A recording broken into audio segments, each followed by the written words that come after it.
Gracias. El juicio por difamación entre Johnny Depp y Amber Heard ha sacado a la luz tantos detalles sobre su relación. Es completamente justo decir que estaba más allá de ser insalubre. Peleas que duraban días, golpes, patadas y arañazos, lesiones y sangre en las paredes, apartamentos destruidos, sin mencionar excremento humano literalmente en la cama.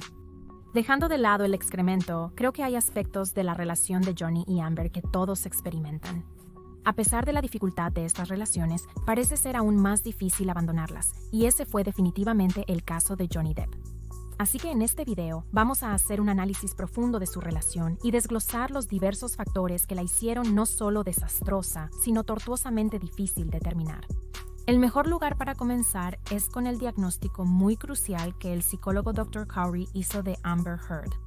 El Dr. Khoury realizó una evaluación en persona y administró pruebas aprobadas por el Manual Diagnóstico y Estadístico de los Trastornos Mentales, 5 que le permitieron llegar a su diagnóstico. Voy a mostrarte varios extractos de su testimonio donde explica en detalle a qué conclusiones pudo llegar. La evaluación de la señorita Heard respaldó 2 diagnósticos: trastorno límite de la personalidad y trastorno histriónico de la personalidad. Había un par de características que ella notó en su autoinforme que eran consistentes con estos trastornos de personalidad. Inicialmente mis observaciones sobre su comportamiento se basaron en su propio autoinforme. Entonces, una de las características distintivas del trastorno de personalidad histriónico, trastorno de personalidad histriónico es una presentación excesivamente dramática. A esto le llamamos discurso impresionista, así que suele ser muy adornado. Utiliza muchas palabras descriptivas como mágico, maravilloso, y puede durar bastante tiempo, y sin embargo, realmente carece de cualquier sustancia. Al final te preguntas qué se dijo o cuál es la respuesta real a la cuestión. Así que eso ocurrió varias veces y también representó los rápidos cambios que verás entre las emociones. Así que de repente ella sería de una manera y luego se volvería muy animada o muy triste, y cuando las personas muestran estas emociones con este trastorno de personalidad, hay una sensación de superficialidad en ello. Las personas que los observan sentirán que es casi como una actuación y puede que no puedan identificarlo, pero parte de ello se debe a la rapidez con la que la persona puede cambiar de emociones y también a la falta de sustancia. Realmente no se refieren a que se sienten de esta manera. Podrían describir emociones, podrían describir eventos, pero muy raramente, y yo la extraño, nunca dijo que se siente vulnerable, nunca realmente indicó un sentimiento de vulnerabilidad propio. Una de las cosas principales que aprendí fue que ella tenía una forma muy sofisticada de minimizar cualquier problema personal. Algunas de las características principales, y voy a intentar condensar 25 páginas aquí, eran esencialmente la externalización de la culpa, la tendencia a tener mucha hostilidad interna que se intenta controlar, la tendencia a ser muy autocomplaciente, pero también a negar esa autocomplacencia y a juzgar a otros críticamente contra estos altos estándares de valor moral, pero también a negar hacer eso, esencialmente a afirmar que uno es muy no crítico y aceptante, y sin embargo realmente lleno de ira. Y estos no son hechos, pero sus puntuaciones esencialmente correlacionaron, por lo que fueron consistentes con otras personas que obtuvieron estas puntuaciones, que se ha demostrado a través de muchos estudios que tienen estos rasgos muy específicos. Así que la externalización de la culpa, mucha ira y hostilidad interna, a veces esa ira entre estos grupos con puntuaciones similares, estas personas podrían tener esa ira que explota en ocasiones. Suelen ser muy pasivo-agresivos. Pueden ser indulgentes y muy egocéntricos consigo mismos. Podrían usar tácticas de manipulación para intentar satisfacer sus necesidades, muy necesitados de atención, aceptación, aprobación. Tienden a alejar a las personas que están cerca de ellos. Al inicio pueden parecer encantadores. En realidad son muy sofisticados socialmente. Eso fue un componente crucial. Tienen la capacidad de ofrecer de alguna manera algunos de sus defectos, pero solo aquellos que la gente considera ligeros y con los que todos pueden relacionarse, por lo que pueden presentarse como muy justos y equilibrados, pero en realidad podrían ser muy críticos con los demás y desconocer los problemas en su comportamiento y su pensamiento. ¿Qué características se asocian con un tipo de código 3.6? En un código 3.6, gran parte de la ira se expresa en este tipo de código. De hecho, puede haber mucha crueldad, generalmente hacia los menos poderosos. Si encuentras este tipo de código, intenta hacer un seguimiento con subordinados, colegas o personas que hayan observado de cerca su comportamiento, si es posible. El tipo de código 36 está muy preocupado por su imagen. Busca mucha atención. Muy propenso a externalizar la culpa hasta el punto de que no está claro si pueden incluso admitir ante sí mismos que tienen responsabilidad en ciertas áreas. Mucha ira suprimida y negada, pero la ira está muy presente, explotará y muchos problemas en sus relaciones cercanas, por lo que el trastorno límite de la personalidad es un trastorno de estabilidad, es inestabilidad e inestabilidad en las relaciones personales, es inestabilidad en sus emociones, es inestabilidad en su comportamiento y es inestabilidad en su sentido de sí mismos y su identidad. Y esa inestabilidad realmente está impulsada por este terror subyacente al abandono. Pero cuando alguien tiene miedo de ser abandonado por su pareja o por cualquier otra persona en su entorno y tienen trastorno, harán intentos desesperados para evitar que eso suceda. Esos intentos desesperados podrían manifestarse como agresión física, amenazas o autolesiones. Pero estos comportamientos suelen ser extremos y preocupantes para quienes los rodean. Tristemente es contraproducente, ¿verdad? Lo que estas personas más temen es el abandono, pero con el tiempo la ira explosiva que muestran cuando alguien necesita espacio o cuando alguien realmente no está haciendo nada malo, porque muchas veces interpretan cosas que perciben como un desaire hacia ellos o como alguien que intenta dañarlos, que en realidad no está sucediendo, lo exagerarán y explotarán. Reaccionarán de esta manera exagerada que es simplemente agotadora para sus parejas. A menudo sus parejas al principio intentarán hacerlos felices y se permitirán ser un saco de boxeo pensando que pueden resolver este problema y mejorar la situación. Eventualmente, las personas con trastorno límite de la personalidad los abruman, aunque pueden ser muy cuidadosas en sus relaciones siempre y cuando se satisfagan sus necesidades. Sienten que sus necesidades deben satisfacerse cuando quieren que se cumplan a un nivel específico. Y si no es así, entonces esa ira, esa sensación de daño les hace reaccionar. ¿Trastorno de personalidad histriónica? Estos son dos aspectos del mismo asunto. Pertenecen al mismo grupo. Estos grupos organizan los trastornos de la personalidad en el Manual Diagnóstico y Estadístico de los Trastornos Mentales. Este grupo describe los trastornos de la personalidad que son dramáticos, erráticos y emocionales. Entonces, es impredecible, pero se relaciona con las emociones y las relaciones. El trastorno límite de la personalidad y otras condiciones son similares. Una característica clave a notar es la inestabilidad. En el trastorno histriónico, el drama y la superficialidad son características clave. De igual forma, el trastorno límite de la personalidad presenta esto: impulso subyacente de evitar el abandono. Con el trastorno de personalidad histriónico, ese impulso subyacente es siempre ser el centro de atención. Porque si no tienes esa atención sobre ti, se siente de manera similar al trastorno límite de la personalidad. Te sientes bastante vacío, como si no tuvieras ese sentido de cero valor. Así, esa inestabilidad también afecta la identidad. Al describir la personalidad antes, mencioné esos rasgos que nos definen y nos ayudan a conocernos a nosotros mismos.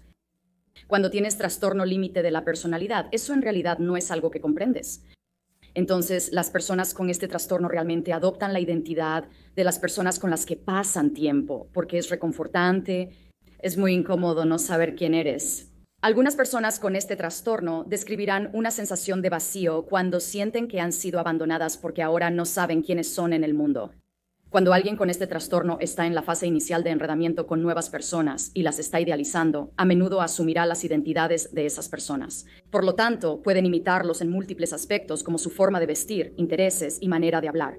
Sé que fue mucho para ver, pero resumamos los puntos principales, que son que Amber Heard sufre de trastorno límite de la personalidad y trastorno histriónico de la personalidad.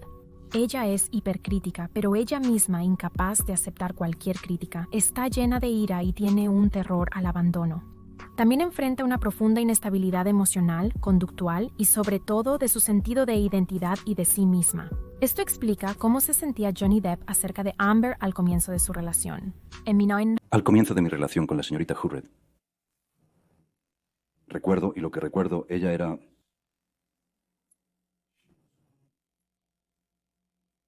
parecía demasiado bueno para ser cierto.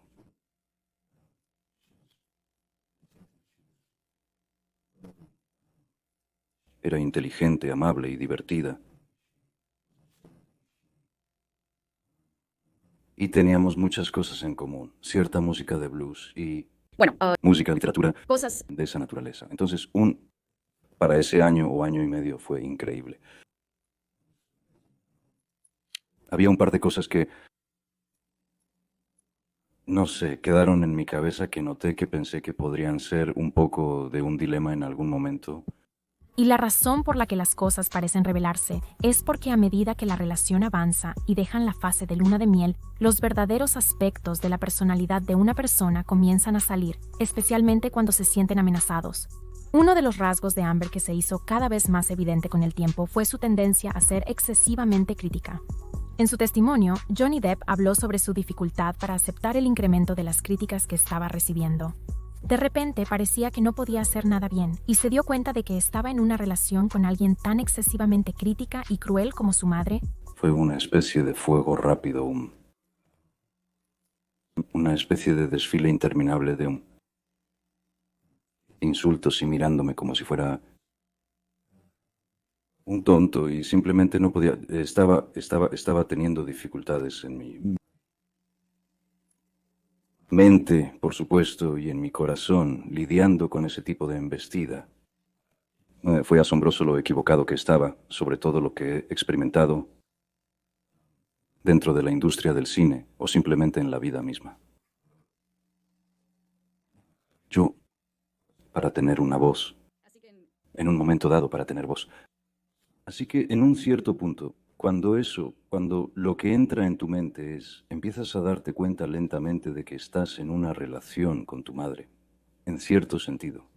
La parte difícil de experimentar algo así a manos de tu pareja significativa es que la intensa crítica comienza a filtrarse, ya que una persona razonable está dispuesta a escuchar donde ha hecho algo mal. Amber tiene un alto estándar al que todos deben cumplir, pero es un estándar tan alto que es tan irrazonable que incluso ella misma no puede cumplirlo. Pero en su mente, en los momentos en que no puede cumplir con el estándar, ella está justificada. Y cuando Johnny no puede cumplir con ello, él es un monstruo. Dado que Amber está llena de ira, como explicó el Dr. Curry, y como podemos escuchar en las grabaciones, las críticas se convierten en largas peleas que son increíblemente crueles, con Amber criticando cada aspecto de Johnny, incluyendo sus habilidades como padre, a menudo llamándolo un mal padre. De la mano con su deseo de criticar está la incapacidad de Amber para aceptar cualquier culpa. Así que cuando Johnny intenta mostrarle que su comportamiento es terrible, ella se niega a aceptar cualquier responsabilidad. Incluso recurre a grabar sus conversaciones solo para tener algo a lo que referirse y no sentirse loco. Esto se relaciona con la manipulación psicológica, donde un narcisista te hará cuestionar tu realidad, frecuentemente para evitar la culpa en cualquier situación. Aceptar la culpa y ver todas las perspectivas es parte de ser un ser humano saludable. Esta habilidad contribuye a la salud mental.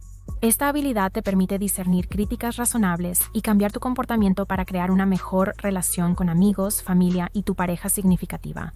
La incapacidad de hacer eso, de siempre recurrir a «no, la culpa recae en alguien más», significa que nunca cambias, nunca creces. Y si no puedes crecer, eso significa que nunca te desarrollas en una persona que funciona correctamente, capaz de amar a otras personas de una manera saludable. Tus relaciones eventualmente se pudren, se desintegran, y las personas, amigos, maridos, esposas, eventualmente se van. Pero irse es muy difícil de hacer. En el caso de Johnny, él no quería irse, no quería fracasar en otra relación más. Porque me quedé yo. Supongo que porque mi padre se quedó, supongo que porque había estado en esa relación con Vanessa y eso se perdió y yo... No, yo no quería fracasar. Quería intentar hacer que funcionara. Pensé que tal vez podría ayudarla, pensé que tal vez podría hacerla cambiar de opinión porque la Amber Heard que conocí durante el primer año y medio no era esta, de repente esta oponente. Creía que podía negociar con Amber y que podía mantenerla feliz y ayudarla. Podría entonces prevenir que su relación se descompusiera constantemente en las personas que intentarán usar en las relaciones con personas que intentarán usar en las relaciones con personas que luchan con emociones estables. La táctica es apaciguarlos, hacerlos sentir amados y completos para que no recurran a las peleas. Pero hay dos problemas con esta estrategia. El número 1, cosas aparentemente inocuas e inofensivas harían estallar a Amber. Y número 2, Amber sufría de una intensa ira, como la doctora Curry había explicado en su testimonio. Amber quería pelear porque le servía como una salida constante para sus emociones, que podían desestabilizarse fácilmente por algo tan simple como que Johnny Depp quisiera pasar tiempo con su hija. Pero el problema aquí era que cuando las cosas se volvían demasiado, lo que a menudo sucedía debido a la ira y las emociones de Amber, para obtener distancia y para adormecerse a sí mismo usando drogas y alcohol para obtener distancia y para adormecerse a sí mismo usando drogas y alcohol. Estas eran respuestas que él había desarrollado que le ayudaban a lidiar con el abuso mental, verbal y físico que había sufrido a manos de su madre cuando era niño. Pero Amber, que sufría un gran miedo al abandono, se sentía muy amenazada por su deseo de espacio, así que no le dejó irse. En Australia, cuando tuvimos la gran pelea donde perdí la punta de mi dedo, al menos 5 baños y 2 dormitorios a los que fui.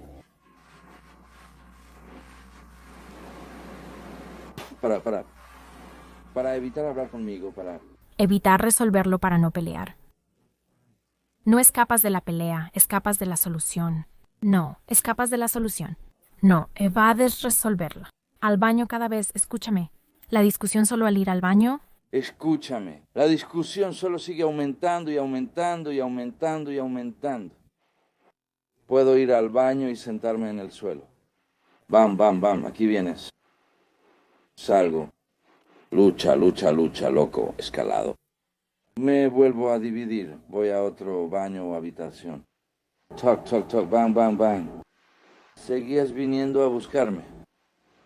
Ella lo encerró, lo derribó, lo persiguió de habitación en habitación, lanzando ollas, pantalones, botellas, derribando la puerta, todo para mantener su sensación de control sobre él, todo para evitar que aparentemente la abandonara.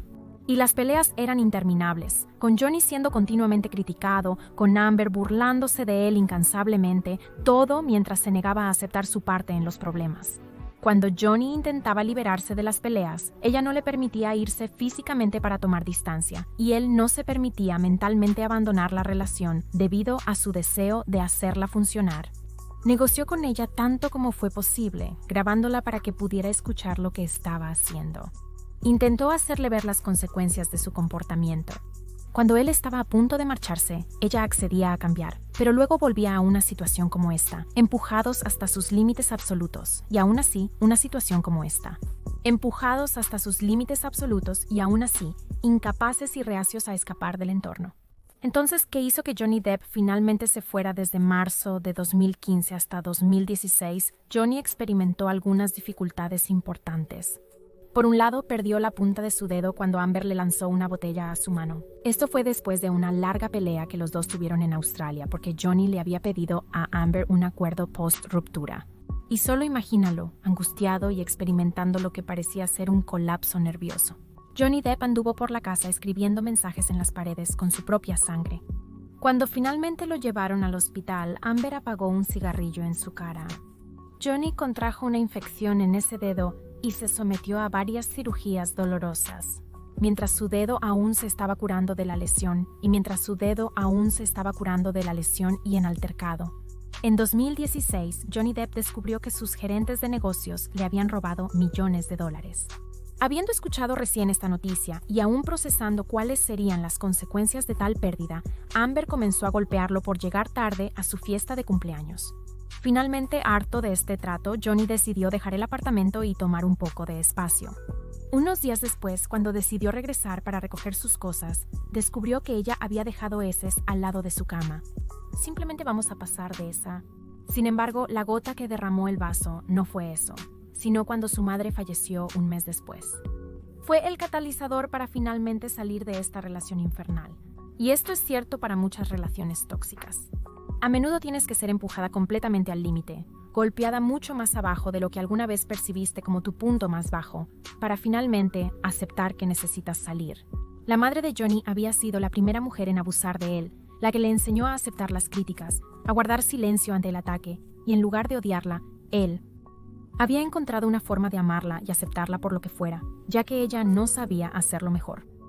¿Cuáles fueron algunas de esas cosas a las que la muerte de tu madre te abrió los ojos?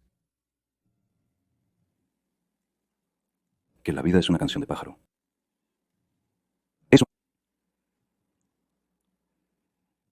Que lo que parece 100 años es en realidad un segundo milisegundo. Nadie puede contar esas cosas, así que yo había hecho las paces con Betty Sue porque entendía de dónde venía y entendía lo difícil que había sido su infancia y entendía que ella no había tenido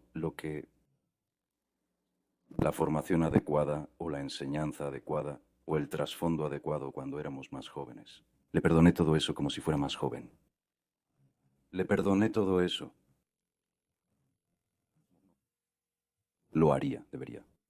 Pero años después de dejar su casa y construir una familia estable y amorosa para él, de alguna manera había permitido que todo eso se deslizara para ser reemplazado por otra mujer cruel, empeñada en controlarlo y denigrarlo.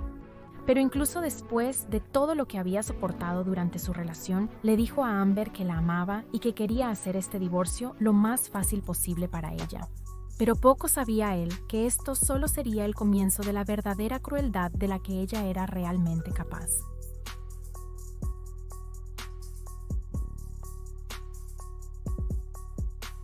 Gracias por ver, espero lo hayan disfrutado. Si lo hicieron, denle like, compartan, suscríbanse y nos vemos la próxima vez.